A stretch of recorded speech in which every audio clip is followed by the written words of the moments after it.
Boa noite, Matildes e Matildos. Hoje em dia, a gente fica doente, a gente vai no médico, mesmo que seja o Sistema Único de Saúde, no SUS, né? Vai para fila, mas tem os médicos que estudaram, que estão preparados para nos atender e diagnosticar com exames laboratoriais, com exames de escuta, com exames de imagem. Mas você imagina como era na Idade Média, a época medieval, que não existia medicina como nós conhecemos hoje. Existiam barbeiros, cirurgiões, parteiras, bruxos, bruxas, curandeiros. E como as pessoas curavam as doenças, como elas tratavam as doenças. Hoje nós vamos falar sobre as nuances da medicina medieval, que, diga-se de passagem, parece que mais matava do que curava.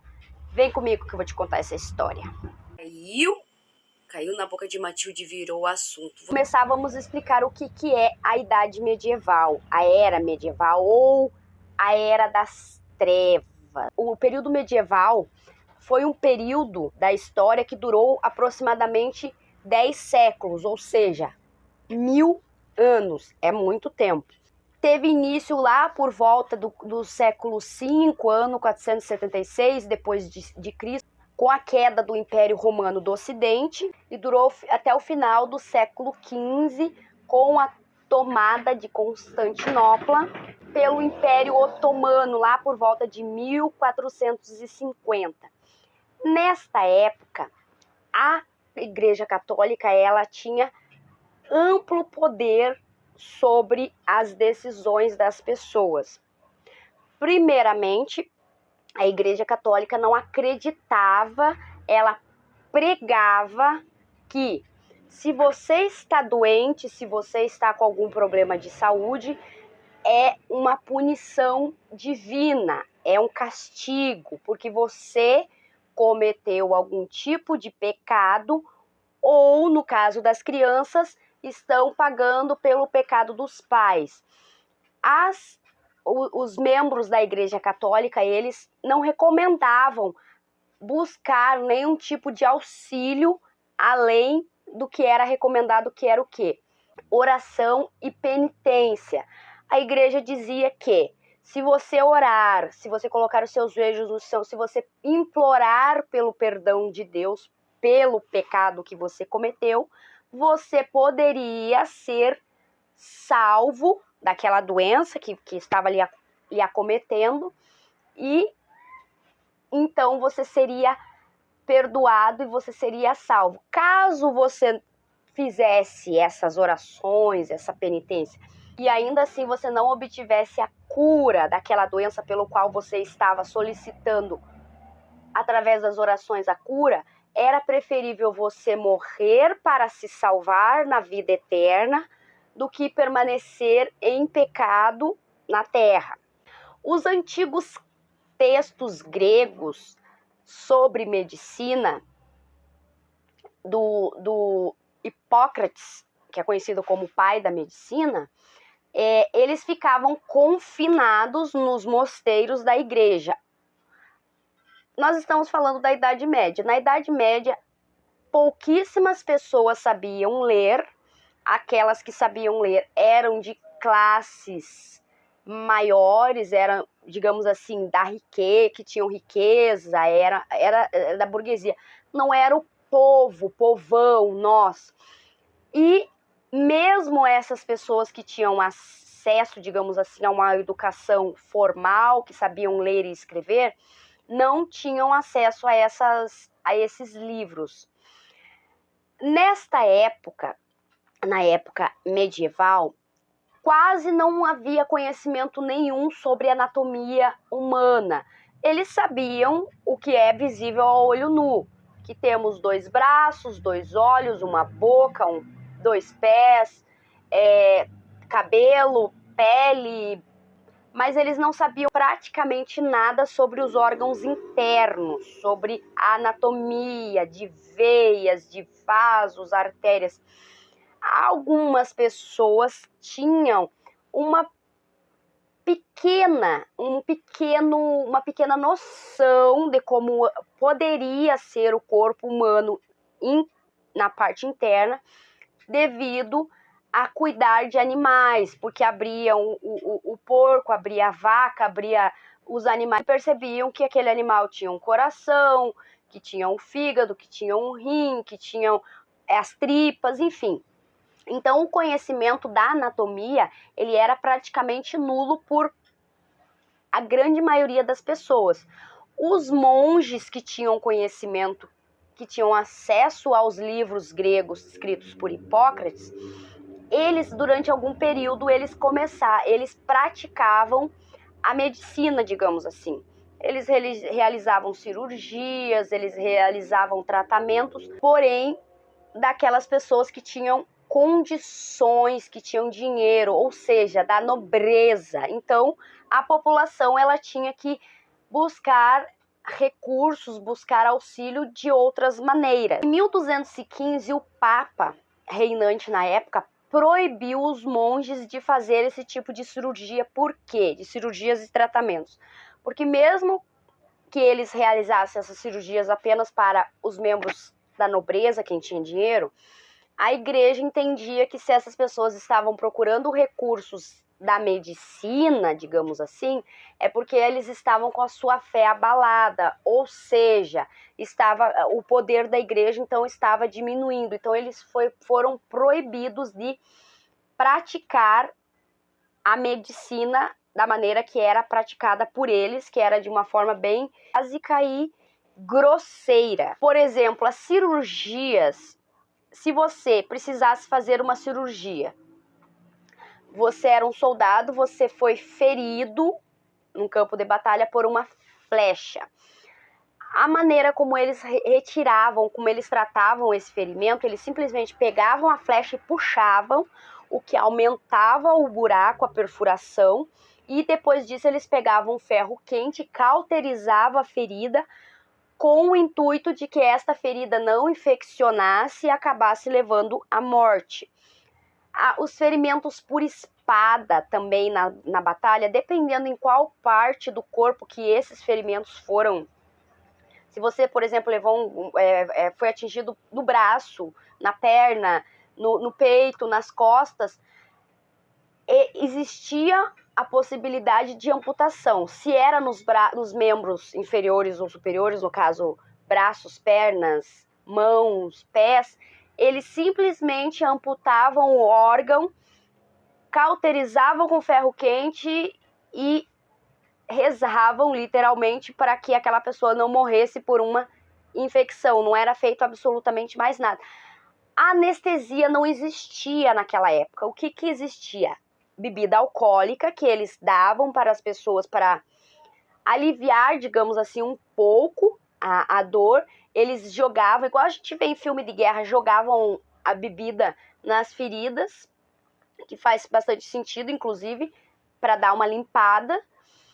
E existia um tipo de um anestésico que era conhecido como anestésico, que chamava-se de Wiley, que era basicamente uma mistura de um suco de alho, um suco de cicuta. Cicuta, para quem não sabe, é um veneno altamente letal, ópio, vinagre e vinho. Esta mistura era dada para as pessoas para conter a dor, porém, esta mistura, o suco da cicuta por si só já era altamente letal. Juntando com esses outros elementos, a grande maioria das vezes, a dosagem que era dada fazia com que a pessoa simplesmente entrasse num estado como se fosse de coma, para poder ser realizada essas cirurgias, essas manobras, e algumas pessoas acabavam morrendo. Algumas pessoas acabavam morrendo por envenenamento. Se nos dias de hoje nós temos casos de pessoas que vão a óbito devido a uma anestesia, imagina uma anestesia feita com veneno. Nesta época existia muitos casos de doenças venéreas. Doenças venéreas são basicamente o que nós conhecemos hoje como DSTs, doenças sexualmente transmissíveis, com uma ênfase na sífilis. A sífilis atacava e atingia muitas pessoas nessa época. E dos tratamentos, digamos assim, utilizado para a pessoa que estava com sífilis, que tinha problemas a urinar, era ser colocado um tubo de metal na uretra do homem ou da mulher para que ele conseguisse urinar, ou se não surtisse efeito colocar na uretra, era aberta uma incisão na bexiga e colocavam-se um tubo de ferro dentro da bexiga da pessoa para que a pessoa conseguisse urinar. A grande maioria das vezes em que esses recursos eram, digamos assim, utilizados, a pessoa acabava morrendo por uma infecção, porque a asepsia é a limpeza, né? A higiene, uma que naquela época a Idade Média não é conhecida como sendo uma época em que as pessoas prezavam pela higiene. Juntando com a falta de conhecimento sobre anatomia, com a falta de recursos, com a falta de conhecimento sobre vírus e bactérias, a grande maioria das pessoas que precisavam passar por algum tipo de cirurgia acabava morrendo posteriormente por uma infecção. Muitas pessoas que praticavam a medicina naquela época, eles acreditavam que praticamente todas as doenças eram causadas por um acúmulo de líquido no corpo. E aí eles utilizavam algo que é inclusive utilizado até os dias de hoje, que é a famosa sangria. Que a sangria era feita de duas maneiras. Ou eles faziam uma perfuração, um corte em uma das artérias do corpo e deixava aquele sangue escorrer até a pessoa ficar literalmente pálida, branca, quase perder completamente a vida, e aí depois eles fechavam aquele ferimento com bandanas, ou então eles faziam esse corte e colocavam sanguessugas para tirar o sangue da pessoa, fazer a drenagem, e aí, porque eles acreditavam que era um acúmulo de líquidos e um acúmulo de sangue. Praticamente quase tudo naquela época eles tratavam na base da sangria. Existia um método de cirurgia de catarata, vai vendo, em que era simplesmente colocado uma faca dentro do olho da pessoa. Não sei se você sabe que a catarata consiste de como se fosse uma pele branca que cobre a íris e a pessoa acaba não conseguindo enxergar. E isso é visível a olho nu, né? Isso a gente não precisa de um microscópio, você consegue ver no olho. Então eles pegavam uma faca, enfiavam no olho da pessoa, empurrava até o fundo esta faca e depois puxavam para frente a córnea, e aí eles pegavam uma seringa, enfiavam na córnea e puxavam essa pele através da seringa. A grande maioria das vezes as pessoas ficavam cegas porque foi atingido o globo ocular, porque imagina, eles puxavam a córnea para a parte para frente, tem todos os ligamentos da córnea com o resto do corpo, e algumas vezes rompia aquilo ali e a pessoa perdia o olho. Existia um método chamado Clister, que é basicamente uma versão bem medieval e eu acredito que bastante incômoda e dolorida de um supositório. Era como se fosse tubos com uma ponta que era inserido no fiofó, e através desse tubo, desse clister, eles injetavam um líquido que era algum tipo de medicamento, de remédio que eles colocavam para curar aquela doença, aquele problema que a pessoa estava tendo. E não era usado para hemorroida isso. Hemorroida, nós já vamos falar dela. As hemorroidas, pobre do povo, viu?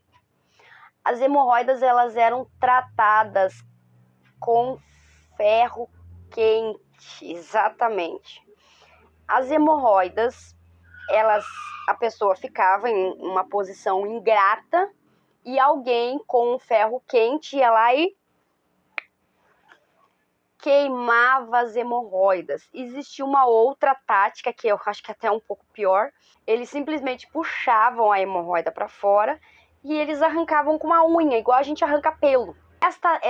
Esse método de arrancar com a unha, ele foi sugerido nos escritos do Hipócrates. Ou seja, o Hipócrates, que era o pai da medicina, né, já tinha algumas bases, mas também algumas dessas bases eram bem precárias. As mulheres na Idade Média, quando engravidavam, elas já sabiam que elas possivelmente iriam morrer, porque a única maneira de se trazer uma criança ao mundo naquela época era pelo parto normal, parto natural. E hoje em dia ainda existe, obviamente, o parto normal, só que existe todo um preparo, um acompanhamento com exames de imagem, exames de sangue, da saúde da própria mulher, da própria mãe, da própria gestante. Mas naquela época não tinha nada disso. Então eles não sabiam se o bebê tinha tamanho suficiente para conseguir passar pelo canal vaginal. Eles não sabiam se a mãe tinha força suficiente, se os ossos abririam o suficiente para a passagem do bebê. Então, a grande maioria das vezes, as mulheres acabavam morrendo no parto, elas junto ao bebê, porque passava do tempo, porque se fazia um esforço muito grande, ou então, em alguns casos, as mulheres, as parteiras que realizavam os partos, quando elas percebiam que a mulher tinha ido a óbito, elas abriam de forma bem açougueira mesmo a barriga da mulher para tirar o bebê com a mão para ver se conseguia pelo menos salvar a vida do bebê. Em alguns casos, elas obtinham sucesso e conseguiam abrir a tempo a barriga e salvar o bebê. Mas a grande maioria das vezes isso não acontecia. Em uma determinada época, as mulheres que faziam os partos, as parteiras, elas utilizavam de artimanhas, digamos assim, para poder ajudar e aliviar as mulheres na hora do parto. Eram banhos de ervas, chás, ungüentos. Só que essas mulheres começaram a ser perseguidas pela Igreja Católica, acusada de quê? De bruxaria, porque elas não poderiam, porque isso era coisa do tinhoso, enfim. Então, a grande maioria das vezes, os partos eram feitos de forma bem rudimentar, em que a vida da mãe estava sempre em risco. As pessoas que tinham lepra, essas pessoas elas eram consideradas mortas. Quando alguém percebia-se que essa pessoa estava com lepra, eles mandavam rezar uma missa de corpo presente para essa pessoa, como tal qual se ela estivesse morta mesmo e enterrada, e depois disso essas pessoas eram enviadas para os leprosários para morrer lá, ou elas eram largadas na rua, Deus dará, literalmente, com algumas vestimentas características para, se eu cruzei com aquela pessoa, eu olhei, eu sei que aquela pessoa tem lepra, e um sino, um badalo, que essa pessoa que tinha doença, no caso o leproso, ele tinha que badalar, sinalizar quando ele estava na rua, que outra pessoa estava passando por ele para sinalizar, ó, eu tenho lepra, não passa por mim, passa longe. A questão da infertilidade, até pouco tempo atrás, eu acredito que ainda exista essa cultura em muitas, apesar da ciência e da medicina ter evoluído muito, mas ainda existe muito a questão da infertilidade ser culpa da mulher. Hoje em dia nós sabemos que não, mas naquela época também existiam casais que não conseguiam engravidar, que não conseguiam ter filhos.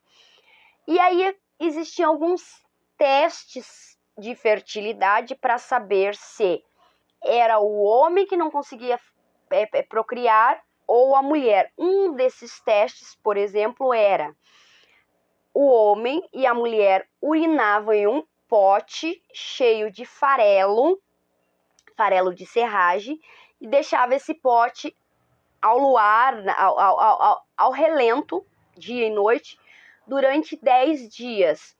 Se aquela urina que caiu naquele farelo criasse um bolor, aquela pessoa que era dona da urina era infértil. Tinham algumas receitas que eram indicadas para caso de infertilidade. Um tipo de uma bebida, de um elixir que era feito com hortelã torrada, fervida, era misturada no vinho, e a pessoa tinha que beber essa bebida durante 3 dias em jejum. Existia uma outra receita que era indicada para aumentar a fertilidade, caso o casal tivesse algum problema com isso, que era simplesmente pegar testículos de porco, deixar secar ao sol, depois que estivesse seco, moer, esses testículos viravam tipo de um pó, misturava com vinho e a pessoa bebia durante 7 dias em jejum. Devia ser uma delícia, né? Tudo isso para ter filhos. Entre o século XV e o século XVIII já começaram a surgir estudos, tratados com um pouco mais de dados sobre a questão da medicina. Finalzinho da Idade Média já estava melhor essa questão da medicina, dos tratamentos. Além da Igreja Católica não permitir que os livros de Hipócrates chegassem à mão das pessoas para que elas tivessem acesso e estudo, eles também não era permitido estudar o corpo humano em cadáveres, porque a Igreja pregava que o corpo, o meu corpo, o seu corpo, o corpo de qualquer pessoa que tinha morrido, ele era tão sagrado quanto o corpo de Jesus Cristo. Era considerado um pecado, era considerado uma heresia, inclusive digna da pessoa ser condenada à morte caso ela fosse pega abrindo corpos de pessoas que morreram para estudar, utilizar ou manusear. Era totalmente proibido manusear qualquer corpo de uma pessoa que já tenha morrido, qual fosse o objetivo. A pessoa morreu, era feitos os ritos funerários, era enterrado e pronto, acabou. Não tinha possibilidade de manuseio por algum motivo. Esse período da Idade Média foi um período que teve muitas pestes, a peste negra, inclusive, que era causada pelo rato, um surto muito grande de sífilis, gripe espanhola. Então as pessoas eram acometidas por doenças todo o tempo. E com a influência da igreja, essas pessoas elas acabavam não procurando nenhum tipo de auxílio, de amparo de alguma pessoa que pudesse ter algum tipo de conhecimento que auxiliasse. Elas apenas apelavam para a fé, para a oração e a penitência, como era o conselho da igreja. Complicado, meu Deus do céu, coitado do povo, né? Este foi mais um vídeo da Cessa História. Eu espero que vocês tenham gostado dessas curiosidades sobre a Idade Média. Se você gostou, deixa seu like. Se você não é inscrito ainda, se inscreve no canal. Sempre tem vídeos interessantes e curiosos, com curiosidades. Às vezes tem alguns vídeos com uma pegadinha sobrenatural, porque a gente gosta assim. Eu agradeço a todos que assistiram. Quiser deixar algum comentário, alguma sugestão de vídeo, eu agradeço também. Muito obrigado, uma boa noite a todos. E não esqueçam que caiu na boca de Matilde, virou assunto.